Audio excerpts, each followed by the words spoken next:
ขึ้นสวรรค์สุดท้ายเวลาสุดท้ายของพิธีทำบุญเดี๋ยวเขาหาเนื้อแกงสีคำที่นั่นนี่ฟังเนี่ยพี่น้องลูกหลานเป็นอันลาจบพิธีสายทานถวายกองบุญเรียบร้อยแล้วทำสุดท้าย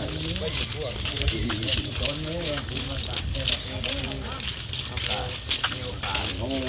ได้สัญญาณมีการจะได้มีเรื่องไปนี่เรื่องกองบุญจะได้บางตัวแก้กระป๋องจุดกับอิฐจุดจบอิฐ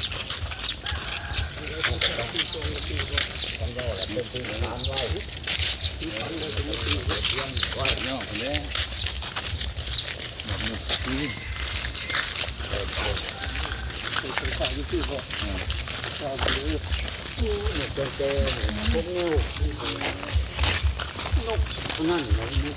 เรื่องพ่วมกันเรื่องโคเดอร์ให้อาจารย์ดูว่าข้าวว่าขึ้นบ่ที่บริจาคนี่แหละคอยวันช้าเป็น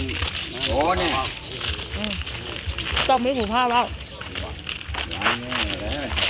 จุดฟังรักคงยุดกันได้ฟังใจก่อนนี่แหละถามอาจารย์คนนี้นะ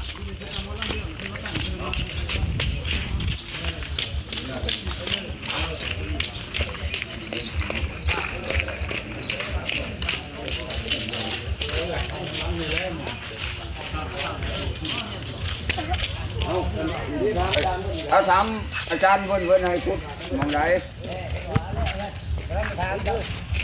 ถามก่อนนะถามแล้วตอบแล้ว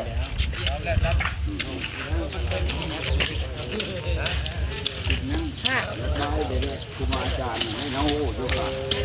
ต้องถามการนี้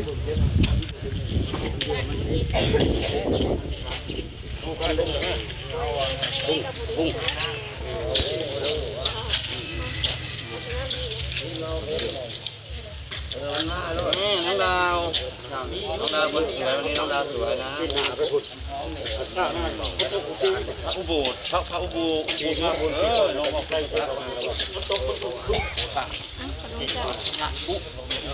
อุโบสถนะคะ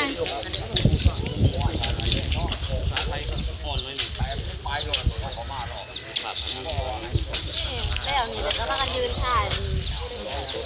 ผู้หกมาหอดวัดเลยสุดท้ายเนี่ยหลายหลายดีผ่านคนวันก็จะกินแล้ว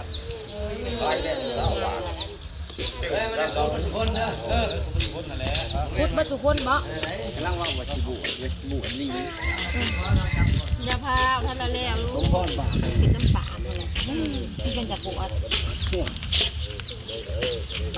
ชื่อร้านบุตรชื่อเลยแต่นี้เนี่ยได้เลยได้เลยชื่อไปแล้วเนี่ยผู้เสด็จนั่งไงเดี๋ยวคนละหมอระบ้างน้องโอ้ยมันโมหูบ่ได้หูบ่ได้มือทั้งนี้เดี๋ยวว่าต้องใจว่าลูกมันโมมีแล้วมีแต่ม้อยสาวธนาคารพงสวรรค์นี่เดี๋ยวชื่อไปเด้อไปยืมเงินไปฝากไปยังก็คือกันนั่นแหละหน้าตาก็คือกันก็เอาปืนนั่นแหละธนาคารพงสวรรค์สาขาบันทุนท่าการอยู่ธนาคารเลยร้านเป็นพนักงานบ้านนอกลูกหลานกันแล้วได้รู้ภาษาอื่นนั่นแหละคุณพ่อเป็นแม่สตูแล้วก็รู้คุณป้าลูก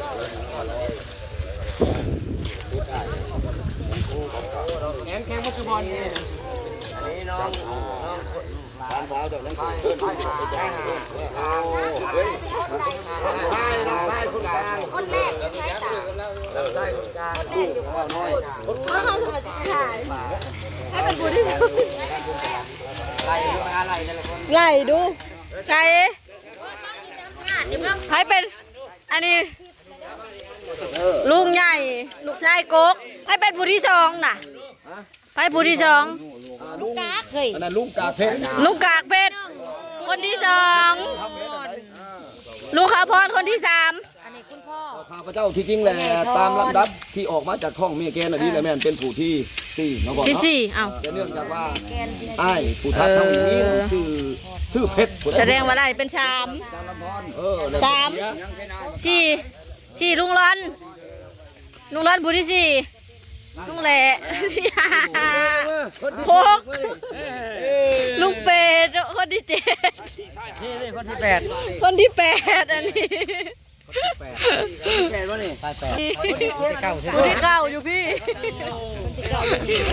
ลูกกาเป็นคนที่ นี่ มีอย่างพี่น้องหลายคนพี่น้องเอ้ยมาฟังทุ คน นที่3อ่ะคนที่3บ่นี่ ที คนที่3บ่นี่ นี่เป็นผู้ยาเนาะมาอย่าตีนกันมาได้ไหม ตีกองในเด้อทั้งนั้น ตีกองไป มุ้ย ไปไหมเฮ้ยไปจะไปคนตี เด้อ เลย เด้อเอาไปใช้มือเอาจับ ตีแล้วปากเขา อย่าลงอย่าลงอย่าคู่ประเด็นหูยักประเด็นหูแหละเนาะนักปราชญ์อาจารย์เพิ่นแยกสัญญาณ สัญญาณ ตาย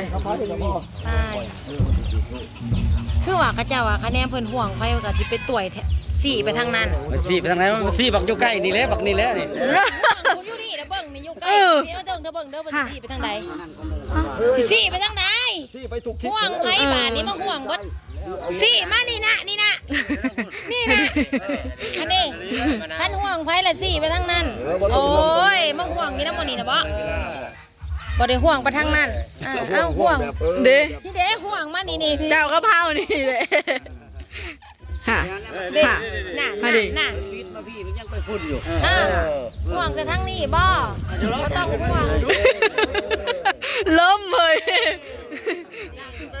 ไ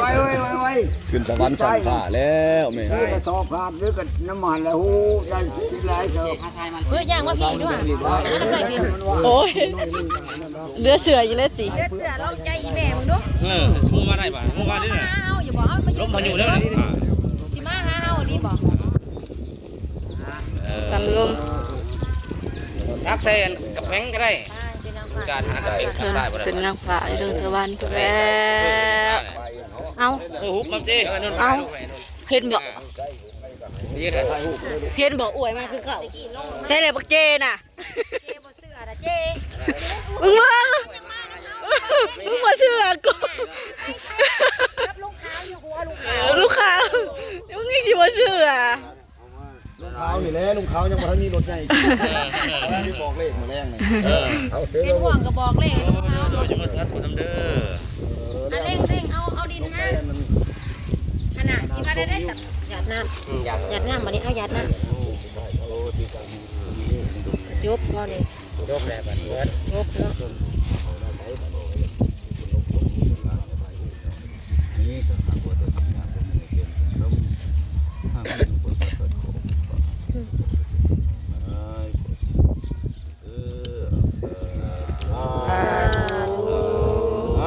บ